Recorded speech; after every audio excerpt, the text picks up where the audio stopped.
po kayo, ma'am? Okay lang man. Dumating kami nung Sunday. Yes, kahapon. And okay naman yung flight. Medyo nakakapagod lang talaga yung biyahe kasi it's 16 hours na total flight time. Hi! How are you? Yes. So, ma'am, kamusta po ang aming pinakamamahal na inyong ama, dating Pangulong Rodrigo Duterte? Okay lang siya.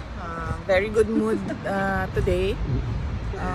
Una niyang nasabi noong pumasok ako, sabi niya daw, yung braso ko daw ay doble ng braso niya. So, dalawang braso daw niya yung isang braso ko. Ma'am, pakilinaw po yung sinabi ni Ma'am Elizabeth kasi ma'am, marami talagang nabahala mga kababayan natin na si Tatay Digong daw ay skin and bones. Ano po yung konsepto noon, ma'am? Pumayat siya ng sobra. Hindi niyo pa siya nakita ng ganito siya kapayat. Ganito siguro siya kapayat nung binata pa siya. Oo. So, laki ng pinayat niya. So, ito kung ito yung braso ko, doble ma. So, doble is kalahati nito. Kalahati na lang nito ang braso niya. Pero health-wise, ma'am, okay naman siya, ma'am? So far, wala man siyang, tinanong namin siya kung may mga complaints siya, wala naman siyang nararamdaman daw. So, okay naman siya. On that note, kasi wala din naman siya sa hospital part ng prison, nandun siya sa regular detention unit.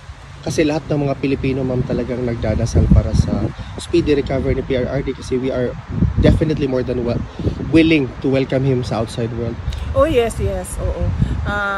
Marami ang nagdadasal na sana ay mag-grant na yung ma-dismiss na yung kaso based on jurisdiction at hindi pa ma-desisyonan yun ngayon ay mabigyan siya ng interim release. Ma'am, meron bang mensahe si PRRD sa mga kababayan natin sa buong mundo? Sinabi niya na I did what I had to do for my country and then I have no regrets sa mga ginawa ko. Ma'am, nasabihan niyo ba siya na hindi talaga titigil yung mga Pilipino sa pagsuporta sa kanya sa pagpapakita ng ICC? Oo. Nabanggit namin na nandito kayo. Nabanggit din namin yung walk for Duterte noong July 5 dito sa The Hague. Na-mention din namin yung run for Duterte sa Davao City at sa Cebu noong July 6. So, alam niya. At saka yung upcoming July 19, ma'am. Oo. Ay, hindi pa. Tomorrow, babanggitin ko sa kanya yung July 19. At nabanggit ko din sa kanya na merong nagbigay na merong nagbigay ng perpetual mass sa kanya.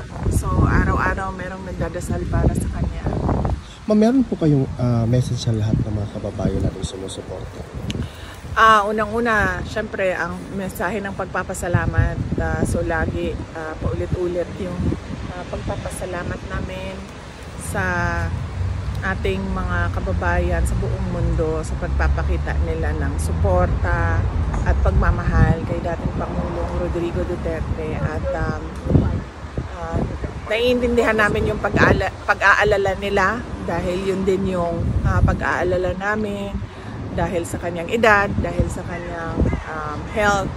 At naiintindihan din namin yung frustration nila sa kaso na ito dahil wala naman talagang basehan yung kaso. Kaya sana ay ma-dismiss na siya doon sa petition sa jurisdiction.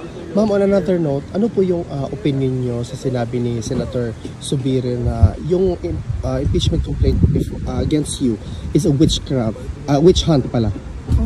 Witchcraft? Witch hunt? Dili na siya witchcraft. Oo, mo ginatinuod yun na kay ginabarang na yun ko, ma'am. No? Because you're a diamond, ma'am, it's just nag-bounce back lang sa ilaha, ma'am. Correct. Dili po nalayo ng witchcraft na ba? Kay duda na ako ni abot na gid sila sa witchcraft sa ilaha koan. Sa ilahang kagustuhan na ma-impeach ka, ma'am. Yes, matanggal ko sa pwesto at I'll be out of their way. Wala ko eh. Ay, ang witch hunt, well, obvious naman na, no? Makita ninyo dito. Unang-una, makikita ninyo nung budget hearing last year, no? Na ang lahat ng tanong nila ay tungkol confidential funds lang. Meron lang silang inutusan na magtanong konti about sa budget proposal ng OVP na wala namang confidential funds, pero lahat ng tanong nakikita nyo, nagbabasa sila ng script at lahat yon confidential funds dahil doon nila kinukuha yung information nila na pang-atake, at ngayon nalaman natin doon din pala nila kukunin yung information nila para sa impeachment.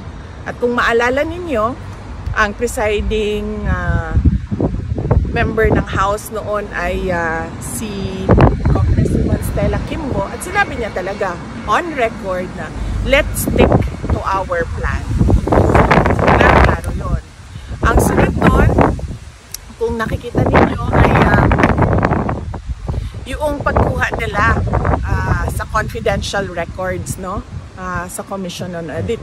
Ang ginamit nila is order galing sa House of Representatives para kunin yung mga documents doon sa loob ng Commission on Audit. At nagbukas pa sila ng hearing na para mabigyan ng semblance ko, no, ng legitimacy yung ginawa nilang illegal na pagkuha ng mga documents sa Commission on Audit. At nakita ninyo, nung wala na silang maitanong, dahil wala ka namang makikitang pagkakamali sa mga ginawa, ay lumipat na sila doon sa impeachment kuno. At nakita ninyo, doon sa impeachment kuno nila, nakaapat sila na articles of impeachment dahil hindi nila talaga magawang mabuo ng isang complaint na makatotohanan at meron talagang mga credible na ebidensya. So, hindi na yan siya lingid sa kaalaman ng karamihan ng ating mga kababayan. Kita nila kung anong nangyari. Correct, ma'am. Ma'am, on a different topic po.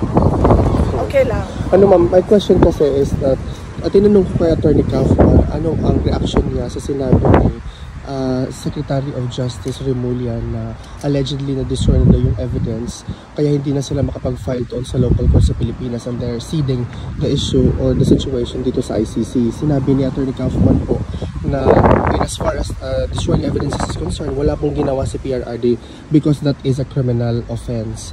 Ano po yung reaction ninyo, ma'am, sa statement ni Secretary Remulla na wala na daw evidence? A lot of Filipinos are thinking, if there are no evidence in the Philippines, what kind of evidence will be presented before the ICC? Gawa-gawa talaga na ebidensya. At yung ibang ebidensya nila, meron din tayong ebidensya na kinuha yon by force or intimidation or harassment of individuals. So, makikita din natin yun soon, very soon. Thank you, VP. Will you be attending the SONA, VP? Of course not. No SONA for me. Kasi confirm na yung ano natin, Korea natin na Filipino community gathering. Bukod po dito sa The Hague, do you intend to visit other places in Europe on this trip? Wala po. Dito lang kami sa Hague, sa duration ng duty ko. So July ano ba ako?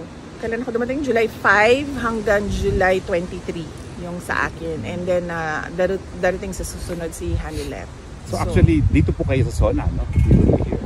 Out of the country. Hindi. Oo. Kasi July 23 ako alis ng Hague. So dito lang kami. And kasi inaano namin yung 4 days a week na kasi yung bisita.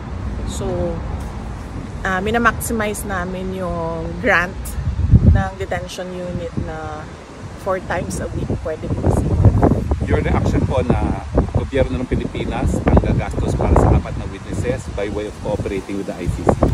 Well, nakakalungkot dahil unang-una sinasabi nila walang ebidensya pero meron sila ngayong witnesses na kaya naman nila pala bayaran yung ano yon, yung pagbabiyahe. Pero nakakalungkot kasi sobrang bagal ng galaw nila para sa ating mga kababayan na naiipit sa kaguluhan sa Iran at sa Israel. Kaya kaya nakikita natin at nakikita ng taong bayan nasaan ba talaga yung priorities ng administration na ito.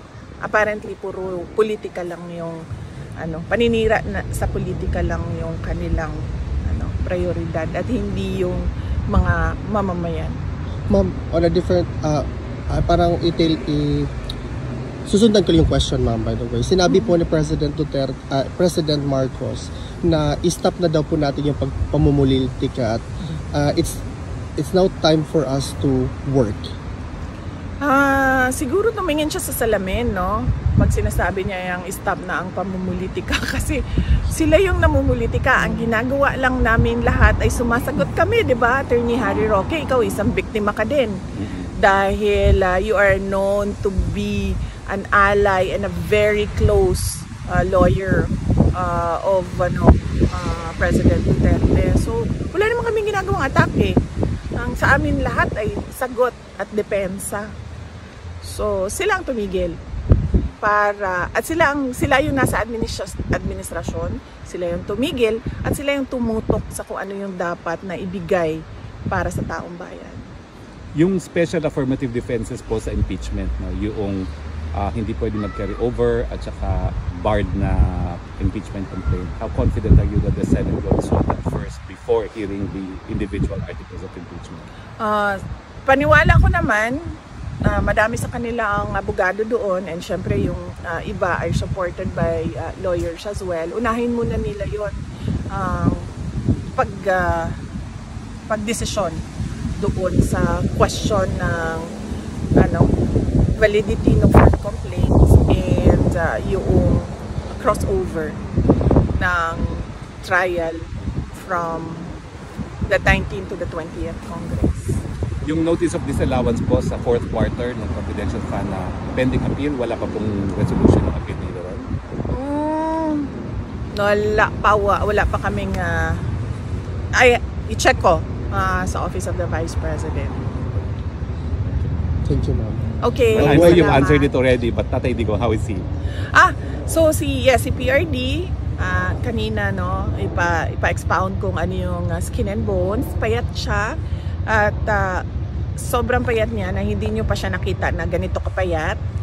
Siguro nakita ko siyang ganito kapayat nung binata pa siya and sa photo nung binata pa siya. Yung kanyang braso ay kalahati lang ng braso ko. So ganyan siya kapayat. But para sa akin lang he looks good na payat siya kesa sa yung malaki ang tiyan, tapos parang unhealthy tingnan at mukhang nakakatakot para sa kanyang heart. So I like him this way na medyo slim. Pero nabanggit nyo yung baho sa kanya na naaabala yung mga supporters niya na mabilis sa pagpayat niya sa Oo, nabanggit ko din na yun sa kanya. Sabi ko nga kanina, naiintindihan namin yung concern. Because ang is yung pagpayat niya ay hindi naman niya kagustuhan dahil talaga yon sa appetite, loss of appetite niya, no? Siguro sa mga pangyayari and of course siguro kasi hindi traditional Filipino food yung niya, nakasanayan. Yung mga pagkaing Pilipino na nakasanayan niya, hindi yung yun ang meron dito para sa kanya ngayon. At one more last question po, Pisa. Nabalitaan niyo po ba yung unity walk namin yung July 5? Yes, oo. Nakita ko din yung videos. Nabanggit ko din. 7 kilometers. Nabanggit ako. Nabanggit